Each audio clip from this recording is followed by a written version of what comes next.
Hello दोस्तों, स्वागत है आप लोग का अपने यूट्यूब चैनल स्टडी पॉइंट 11 में। दोस्तों, एसएससी जीडी एग्जाम की तैयारी के लिए हम लोग देख रहे हैं सेट प्रैक्टिस, जो कि आपके एग्जाम के लिए काफ़ी महत्वपूर्ण होने वाला है। आज है हम लोग का सेट प्रैक्टिस नंबर 2, जिसमें देखेंगे हम लोग जीके, जीएस और करेंट अफेयर्स के प्रश्न। कुल 25 प्रश्न देखेंगे। हालांकि आपके एग्जाम में 20 प्रश्न ही पूछे जाएंगे, लेकिन 5 प्रश्न हम लोग एक्स्ट्रा हर एक सेट में देखते चलेंगे, क्योंकि हम लोग एग्जाम की तैयारी कर रहे हैं। दोस्तों, नाप तौल के 20 क्वेश्चन करने से कुछ नहीं होने वाला है। आप लोग जब भी सेट बनाए तो कोशिश करें कि आप लोग 100 प्रश्न का सेट बनाए 1 घंटा में। तब जाके आपके पास वो स्पीड भी आ जाएगी, क्योंकि 25 मैथ और 25 रीजनिंग जब आप बना कर बैठिएगा और एग्जाम में जब जाइएगा तो आपको केवल 20 प्रश्न बनाने रहेंगे दोनों में, 20 रीजनिंग और 20 आपके मैथ। और जीके और हिंदी में समय कम लगता है, लेकिन आपको जीके और हिंदी के लिए भी समय बचाना है एग्जाम में।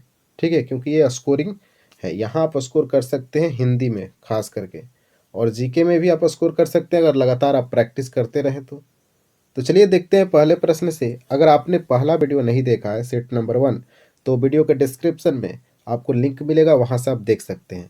और किसी को भी अगर लेना है पीडीएफ, तो आप लोग आइए टेलीग्राम पे, डिस्क्रिप्शन में वीडियो के मिल जाएगा लिंक टेलीग्राम ग्रुप का, वहाँ जुड़िए और वहाँ से आप फ़ायदा उठा सकते हैं पीडीएफ का भी। तो चलिए शुरुआत करते हैं पहले प्रश्न से। उससे पहले आप लोग से एक रिक्वेस्ट है कि चैनल को सब्सक्राइब कर लीजिए नहीं किए हैं तो, और थोड़ा सा वीडियो को अपने दोस्तों के बीच ज़रूर पहुँचाइए। बस इतना ही मैं चाहता हूँ। तो चलिए देखते हैं पहला प्रश्न क्या है। तो चलिए शुरुआत करते हैं पहले प्रश्न से। उससे पहले एक रिक्वेस्ट है, आप लोग पेन और कॉपी लेकर बैठे जब भी मेरा वीडियो देखते हैं, या आप जब भी पढ़ाई करते हैं यूट्यूब से, तो हाथ में पेन और कॉपी रहना चाहिए दोस्तों। जो प्रश्न आपको नहीं आता है उसको नोट कर लीजिए, तभी तो आपको पता चलेगा कि हमको ये प्रश्न नहीं आता था।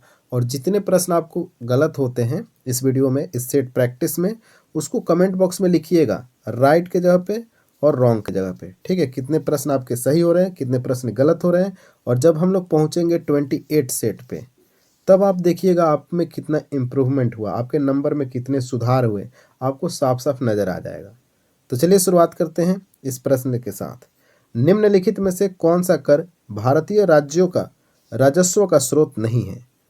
पहले प्रश्न को समझेंगे। भारतीय राज्य की बात किया जा रहा है, और राजस्व का स्रोत इनमें से कौन नहीं है? ऑप्शन है भू राजस्व, मोटर वाहन कर, मनोरंजन कर, निगम कर, जिसको कंपनी कर भी बोला जाता है, ध्यान में रखेंगे।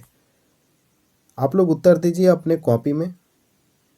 तो इसका राइट आंसर होगा ऑप्शन नंबर डी, निगम कर, जिसको कंपनी कर भी बोला जाता है। दोस्तों, ये जो निगम कर होता है यह केंद्र सरकार के द्वारा जारी किया जाता है। किसके द्वारा? केंद्र सरकार द्वारा। राज्य के द्वारा इसको जारी नहीं किया जाता है। लेकिन भू राजस्व, मोटर वाहन कर और मनोरंजन कर ये राज्यों के द्वारा जारी किया जाता है। आइए बात करते हैं इसके बारे में और थोड़ा सा, निगम कर के बारे में। तो दोस्तों, निगम कर एक आपका प्रत्यक्ष कर है। क्या है? प्रत्यक्ष कर। निगम कर क्या है? प्रत्यक्ष कर है। ठीक है, याद रखेंगे। नेक्स्ट दोस्तों, तबीयत भी ठीक नहीं है, फिर भी वीडियो अपलोड करना पड़ता है, और रात को वीडियो हमको अपलोड करना पड़ता है, क्योंकि दिन में कर ही नहीं पाएंगे, बहुत शोरगुल होता है अगल बगल, तो थोड़ी प्रॉब्लम है। लेकिन आप लोग के लिए ये प्रॉब्लम हम झेलने के लिए तैयार हैं, और आप लोग भी हमारा सपोर्ट करें। चैनल को सब्सक्राइब कीजिएगा और वीडियो को थोड़ा शेयर कीजिएगा। 27 नंबर क्वेश्चन है, मांग अनुदान कब बन जाती है? ऑप्शन है जब मांग का प्रस्ताव रखा जाए, ऑप्शन मांग पर चर्चा समाप्त होने के बाद, ऑप्शन सी मांग स्वीकार हो जाने के बाद, बजट अधिवेशन समाप्त हो जाने के बाद। तो इसका राइट आंसर होगा ऑप्शन नंबर सी, मांग स्वीकार हो जाने के बाद मांग जो है अनुदान बन जाता है। आइए इसके बारे में जानते हैं। दोस्तों, भारतीय संविधान के अनुच्छेद 275 में आपके अनुदान की बात की गई है। किस अनुच्छेद में? 275 में। केंद्र सरकार द्वारा राज्यों का अनुदान दिया जाता है, आपको तो पता ही होगा। कहीं बाढ़ आता है तो केंद्र सरकार द्वारा राज्यों को अनुदान दिया जाता है, ये सब पता है ना आपको। तो याद रखेंगे, केंद्र सरकार द्वारा राज्यों को अनुदान दिया जाता है।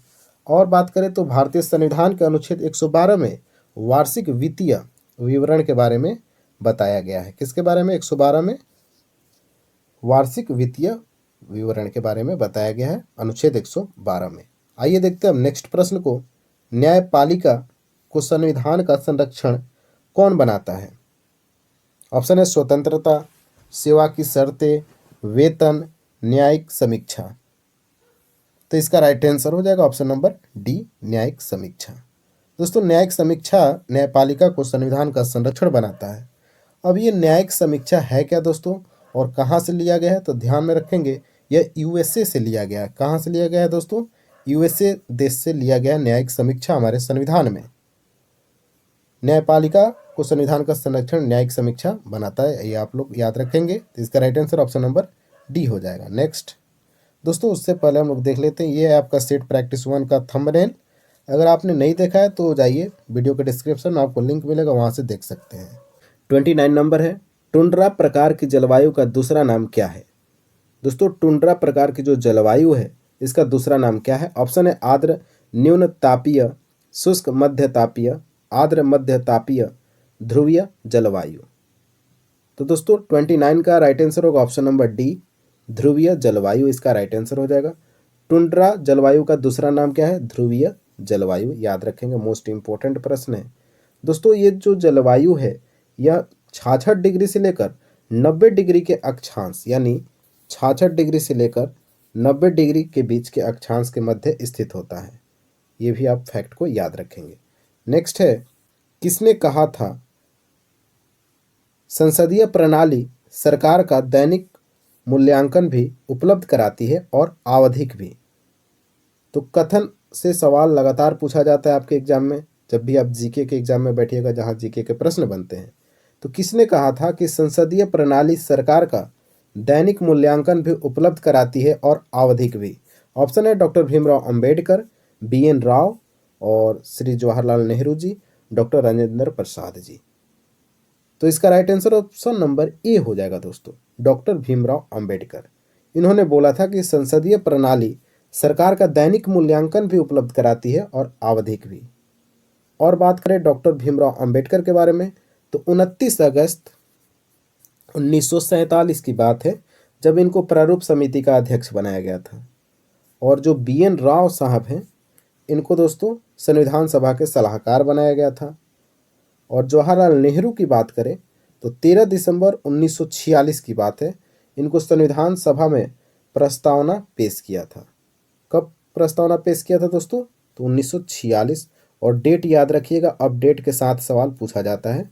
13 दिसंबर को जवाहरलाल नेहरू ने संविधान सभा में प्रस्तावना को पेश किया था। अब चलिए नेक्स्ट प्रश्न को देखते हैं। ऐसे ही दोस्तों हम लोग हर एक प्रश्न से कुछ ना कुछ एक्स्ट्रा फैक्ट देखेंगे। 25 प्रश्न नाम का है, यहाँ से करीब 100 या 50 प्लस प्रश्न देख लेंगे हम लोग। भारत का अंतिम अंग्रेज गवर्नर जनरल कौन था। ऑप्शन है Sir Stafford Cripps, Lord Mountbatten, C Rajagopalachari, Sir Clement Attlee. जिन छात्र ने इस प्रश्न को अच्छे से पढ़ के आंसर दिया होगा उनका राइट आंसर होगा। प्रश्न है, भारत का अंतिम अंग्रेज गवर्नर जनरल कौन था। अंतिम मतलब जब देश आज़ाद हो रहा था उस समय भारत का गवर्नर कौन था अंग्रेज में। तो बिल्कुल सही आंसर है option number B, Lord Mountbatten. इसका राइट आंसर हो जाएगा लॉर्ड माउंटबेटन। कुछ इसके बारे में बात कर लेते हैं क्योंकि काफ़ी इंपॉर्टेंट है। जब हमारा देश आज़ाद हुआ था तो गवर्नर से लगातार यहाँ से प्रश्न बन जाते हैं। दोस्तों अगर अंतिम भारतीय गवर्नर जनरल की बात किया जाए, अंतिम भारतीय गवर्नर जनरल, मेरी बातों को ध्यान से सुनेंगे तो इसका आंसर हो जाएगा सी राजगोपालचारी। कब, जब अंतिम भारतीय गवर्नर जनरल पूछा जाएगा तब सी राजगोपालचारी हो जाएंगे। और फैक्ट जानते हैं, स्वतंत्र भारत के प्रथम गवर्नर जनरल की बात करें तो लॉर्ड माउंटबेटन थे। और भारत के प्रथम वायसराय कौन थे, तो लॉर्ड कैनिंग थे। भारत के प्रथम वायसराय कौन था, लॉर्ड कैनिंग। ये भी आप याद रखेंगे। नेक्स्ट, मेरी बातों को आप लोग ध्यान से सुनिएगा दोस्तों, क्योंकि हर एक बात में एक प्रश्न छिपा रहता है और काफ़ी इम्पोर्टेंट प्रश्न जो रहता है उसी को मैं बोलता हूँ। तो 32 प्रश्न को देखते हैं। मानव शरीर में भारी मात्रा में आसवन जल डालने से लाल रक्त कोशिकाएं क्या हो जाती हैं। जब मानव शरीर में भारी मात्रा में आप आसवन जल को डालिएगा तो लाल रक्त कोशिकाओं पर क्या असर पड़ेगा। ऑप्शन ए है सिकुड़ जाती है, ऑप्शन बी है नई कोशिकाएं उत्पादित करती है, ऑप्शन सी है सूजती और फूट जाती है, और ऑप्शन नंबर डी की बात करें तो ज़्यादा ऑक्सीजन ले जाती है। 32 का राइट आंसर क्या होगा। आपके साइंस से प्रश्न है और बायोलॉजी से। तो इसका राइट आंसर होगा ऑप्शन नंबर सी। सूजती और फूट जाती है। जब आप शरीर में आसवन जल की मात्रा को बढ़ा दीजिएगा तो लाल रक्त की जो कोशिका होती है आरबीसी वो सूजती और फट जाती है। देखिए लाल रक्त कोशिका जो है दोस्तों एक संयोजी ऊतक है। जब भी आपसे पूछा जाए रक्त कैसा ऊतक है तो संयोजी ऊतक है। लाल रक्त कोशिका में हीमोग्लोबिन पाया जाता है, ये भी आपको पता है। और हीमोग्लोबिन क्या होता है तो एक प्रोटीन होता है। हीमोग्लोबिन क्या होता है दोस्तों, प्रोटीन होता है। और सबसे बड़ी आरबीसी जो है हाथी में पाई जाती है लाल रक्त कणिका। और सबसे छोटी की बात करें तो कस्तूरी हिरण को देखे होंगे आप लोग, उसमें पाई जाती है सबसे छोटी आरबीसी। और एंटोनी ल्यूवेनहॉक साहब ने बताया था कि मानव शरीर की सबसे छोटी कोशिका आरबीसी होती है। किसने बताया था तो ल्यूवेनहॉक ने। आइए देखते हैं अब नेक्स्ट प्रश्न को। नाभिकीय रिएक्टर में इस्तेमाल किया जाने वाला ईंधन है हाइड्रोजन, तरल नाइट्रोजन, यूरेनियम या फिर कार्बन आइसोटॉप। आशा करते हैं इस प्रश्न का उत्तर आपको याद होगा। तो इसका राइट आंसर होगा ऑप्शन नंबर सी, यूरेनियम। दोस्तों नाभिकीय रिएक्टर में ईंधन के रूप में यूरेनियम 235 का इस्तेमाल किया जाता है। और एक और इस्तेमाल किया जाता है जिसको प्लूटोनियम 239 बोला जाता है। हालांकि यूरेनियम वाला ही आपसे पेपर में पूछा जाता है, ये भी आप ध्यान में रखेंगे। अगर यूरेनियम 235 नहीं है, प्लूटोनियम 239 है, तब आप इसके साथ जा सकते हैं। रिएक्टर की बात करें दोस्तों तो एक मंदक होता है और रिएक्टर में मंदक के रूप में भारी जल यानी D2O ये भारी जल का सूत्र होता है, इसका इस्तेमाल किया जाता है और ग्रेफाइट का प्रयोग किया जाता है। ठीक है। और मंदक रिएक्टर में न्यूट्रॉन की गति को धीमा करता है। जो मंदक होता है D2O वो रिएक्टर में न्यूट्रॉन की गति को क्या कर देता है, धीमा कर देता है। ये फैक्ट आपको याद रहना है। नेक्स्ट, खाली स्थान है के बनने से संग्रहित रक्त भूरा हो जाता है। यानी किसके कारण रक्त भूरा हो जाता है, ये आपसे सवाल पूछा गया है। ऑप्शन पढ़ लीजिए। Hemerythrin, methaemoglobin, haemoglobin, oxy haemoglobin. तो इसका right answer option number B हो जाएगा दोस्तों, मिथेमोग्लोबिन। इसके वजह से रक्त जो है वो भूरा हो जाता है। तो 34 का राइट आंसर होगा ऑप्शन नंबर बी। नेक्स्ट, प्रकाश संश्लेषण की प्रक्रिया में किस प्रकार का प्रकाश सबसे अधिक प्रभावशाली होता है? नीला, हरा, पीला, लाल, ये हैं आपके ऑप्शन। तो दोस्तों प्रकाश संश्लेषण की क्रिया में कौन सा प्रकाश सबसे अधिक प्रभावशाली होता है? तो right answer option number D हो जाएगा, लाल। रेड कलर जो दोस्तों है यह प्रकाश संश्लेषण की क्रिया में सबसे अधिक प्रभावशाली होता है। कौन? Red colour. और एक बात और ध्यान में रखेंगे दोस्तों, ये तो सबसे अधिक प्रभावशाली की बात कर लिए, सबसे कम प्रभावशाली कौन सा रंग होता है? तो ये भी आपको याद रखना है, बैंगनी। अगर कम आपसे पूछे प्रभावशाली तो बैंगनी कलर हो जाएगा प्रकाश संश्लेषण में।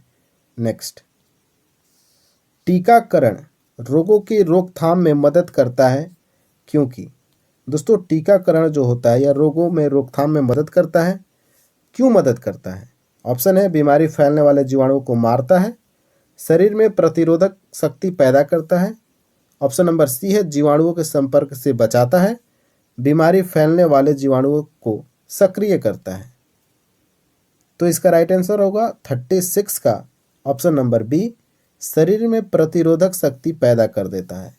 जैसे दोस्तों अभी आप लोग को पता है कि कोरोना वायरस में सारे लोगों को इंजेक्शन लगाया जा रहा था। वो क्या करता था कि हमारे शरीर की प्रतिरोधक क्षमता को क्या करता था, बढ़ा देता था वो इंजेक्शन। तो याद रखेंगे टीकाकरण रोगों की रोकथाम में मदद करता है क्योंकि शरीर में प्रतिरोधक शक्ति पैदा करता है टीकाकरण। देखिए टीकाकरण से लगातार आपके एग्जाम में सवाल पूछे जाते हैं। जैसे सर्वप्रथम एडवर्ड जेनर जी के द्वारा चेचक टीका का आविष्कार किया गया था। Polio vaccine John E Salk ने खोजा था। बीसीजी की खोज यूरिन कॉलमेट ने किया। प्रथम एंटीबायोटिक की खोज अलेक्जेंडर फ्लेमिंग ने किया था। फ्लेमिंग ने पेनिसिलिन की भी खोज की थी। ये सारे प्रश्न आपके एग्जाम में लगातार पूछे जाते हैं। और एक और प्रश्न बताता हूँ, WBC सुने हैं, वाइट ब्लड वाला, शरीर का आर्मी इसको बोला जाता है। क्या बोला जाता है? WBC को आर्मी बोला जाता है। ये तो आपको अभी याद हो गया होगा। नेक्स्ट, यदि आप गोलकोंडा किला को देखना चाहते हैं तो निम्नलिखित में से किस राज्य में आपको जाना पड़ेगा? देखिए कितना अच्छा प्रश्न पूछा गया और कितने अच्छे तरीक़ा से पूछा गया है। यदि आप गोलकोंडा किला को देखना चाहते हैं तो निम्नलिखित में से किस राज्य में आपको जाना पड़ेगा? तो आप बोलिएगा आंध्र प्रदेश में जाना पड़ेगा। क्यों? क्योंकि गोलकोंडा किला जो है वो आंध्र प्रदेश में स्थित है। और इसको किसने बनाया था? तो काकतीय साम्राज्य का वारंगल राजा नाम था जिसने इसको बनाया था, गोलकोंडा को। 14वीं शताब्दी की बात है, ये भी आप याद रखेंगे। किसने बनाया था? काकतीय साम्राज्य का वारंगल राजा ने बनाया था गोलकोंडा को, जो कि आंध्र प्रदेश में स्थित है। नेक्स्ट, भारतवर्ष का सबसे बड़ा सभा भवन श्री सन्मुखानंद हॉल कहाँ स्थित है? कोलकाता, मुंबई, दिल्ली या फिर बेंगलुरु? तो दोस्तों 38 का राइट आंसर होगा ऑप्शन नंबर बी, मुंबई में स्थित है भवन श्री सन्मुखानंद, जो कि भारतवर्ष का सबसे बड़ा सभा भवन है। याद रखेंगे, सभा भवन है। कहाँ स्थित है? मुंबई में स्थित है। आइए देखते हैं कुछ इसके बारे में भी। देखिए, भारत का सबसे बड़ा गुफा मंदिर, जैसे इसमें बड़ा क्या आया है ना सवाल, तो कुछ बड़ा लंबा देख लेते हैं। तो भारत का सबसे बड़ा गुफा मंदिर कौन है? एलोरा का कैलाश मंदिर। भारत का सबसे बड़ा नदी बांध कौन है? आप बोलेंगे हीराकुंड बांध। बिल्कुल सही है। और यहाँ से एक फैक्ट याद रखेंगे कि जो हीराकुंड बांध है यह विश्व का भी सबसे लंबा नदी बांध है। विश्व का भी सबसे लंबा नदी बांध कौन है? हीराकुंड। भारत का तो है ही, विश्व का भी है। चलिए देखते हैं नेक्स्ट प्रश्न को। नेक्स्ट है, किस पेशवा को नाना साहब के नाम से भी जाना जाता है? बाजीराव प्रथम, बालाजी बाजीराव, माधव नारायण राव या बाजीराव द्वितीय को? तो दोस्तों इसका राइट आंसर होगा option number B, Balaji Bajirao को दोस्तों नाना साहब के नाम से भी जाना जाता है। अच्छा, बालाजी बाजीराव कितने नंबर के पेशवा थे? तो आप बोलेंगे तीसरे नंबर के पेशवा थे। अब हम आपसे पूछेंगे तो पहले पेशवा कौन थे? आप बोलिएगा बालाजी विश्वनाथ जी थे। कौन थे?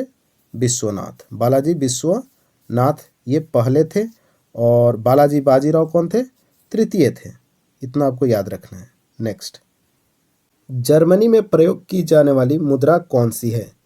इसका उत्तर आप लोग कमेंट बॉक्स में दीजिएगा। पेसो कहाँ का है, डॉलर कहाँ का है, यूरो कहाँ का है, येन कहाँ का है, ये सारे फैक्ट आपको बताना है कमेंट बॉक्स में। आप एक बार लिख के देखिए, आपको हमेशा के लिए याद हो जाएगा। चलिए देखते हैं नेक्स्ट प्रश्न को, उत्तर जरूर देना है। विश्व का दूसरा सबसे बड़ा महाद्वीप कौन सा है? आप लोग अभी तक पहला याद रखे होंगे, सवाल पूछा है दूसरा।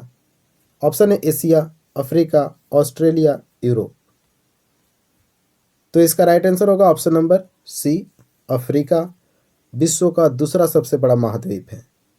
सबसे बड़ा महाद्वीप की बात करें, एक नंबर पे आता है एशिया। सबसे छोटा महाद्वीप कौन सा है? ऑस्ट्रेलिया। याद रखेंगे, सिंपल है, आप लोग पढ़े भी होंगे। दोस्तों पक्षियों का महाद्वीप दक्षिण अमेरिका को कहा जाता है। कुछ फैक्ट जानते हैं। पक्षियों का महाद्वीप दक्षिण अमेरिका को बोला जाता है, जबकि प्यासी भूमि का देश इसी ऑस्ट्रेलिया को बोला जाता है। नेक्स्ट, गांधी जी ने अखिल भारतीय खिलाफत कमेटी के अधिवेशन की अध्यक्षता कब की थी? 23 अक्टूबर 1919, 23 नवंबर 1919, 23 दिसंबर 1919, 23 सितंबर 1919। तो दोस्तों इसका राइट आंसर होगा ऑप्शन नंबर बी, 23 नवंबर 1919 को गांधी जी के द्वारा अखिल भारतीय खिलाफत कमेटी का अधिवेशन की अध्यक्षता किया गया था।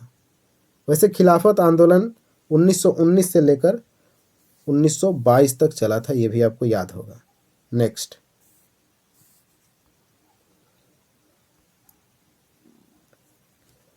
कौन सा अधिकार सर्वोच्च न्यायालय को प्राप्त है? ऑप्शन है राजनीतिक पुनरीक्षण, न्यायिक पुनरीक्षण, ऑप्शन नंबर सी है कानून परीक्षण और इनमें से सभी। तो इसका right answer option number D हो जाएगा दोस्तों, क्योंकि सर्वोच्च न्यायालय के पास राजनीतिक पुनरीक्षण, न्यायिक पुनरीक्षण और कानूनी पुनरीक्षण ये तीनों मौजूद है। इसके पास अधिकार तीनों दिया गया है किसको? सर्वोच्च न्यायालय को। तो 43 का right answer option number D हो जाएगा। आइए देखते हैं अब नेक्स्ट प्रश्न को। वेटफ्रेड विश्व स्नूकर चैंपियनशिप 2020 को किसने जीता है? आप बोलिएगा 2020 का करंट अफेयर्स है।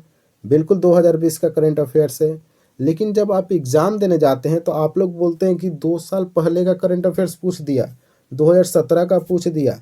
तो ये जो इम्पोर्टेंट करंट अफेयर्स है वो आपसे एग्ज़ाम में पूछेगा ही, ध्यान में रखेंगे।